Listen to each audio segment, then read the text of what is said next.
I also quite enjoyed the end of the keynote where Tim Cook ended on, "This is the best iPhone we have ever made."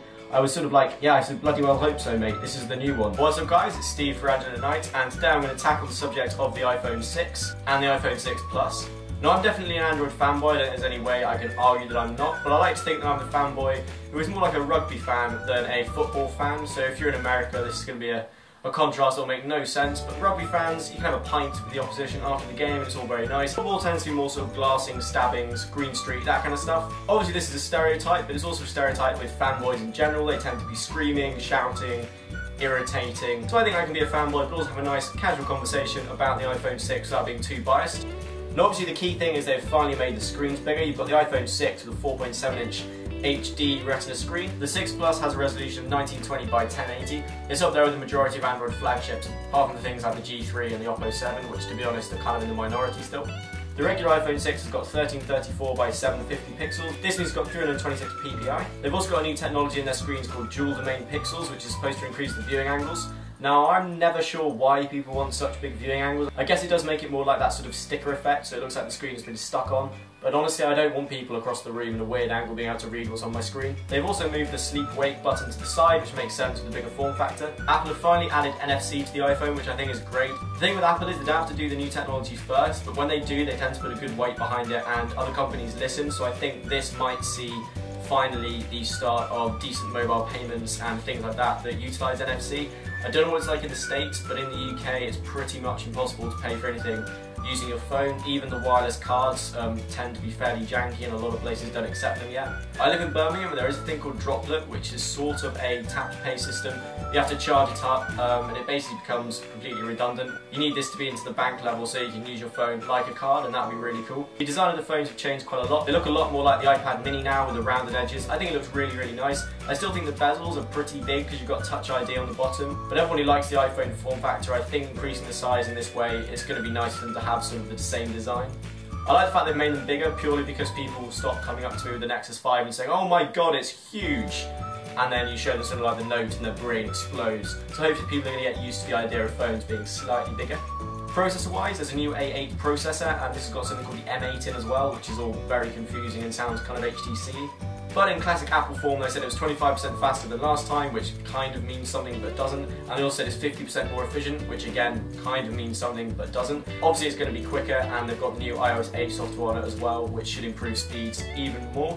As far as battery life goes, I imagine it's going to be around the same. Stuff they said at the keynote was all slightly evasive. Not as evasive as it was with the iWatch, where they basically said it has a battery, but we're not going to tell you anything about that. They said it's going to be about the same, maybe slightly better. So if you want to get your hands on one of these, they'll be available in the UK and the US on September the 19th. They'll also be open for pre-order on, I think, September the 12th in the UK from EE, Phones View, places like that. So you've got a 16GB variant, a 64GB and 128GB. So the price on these are the 16GB for $539. Obviously these prices are all off contract, so it will depend on where you get it from.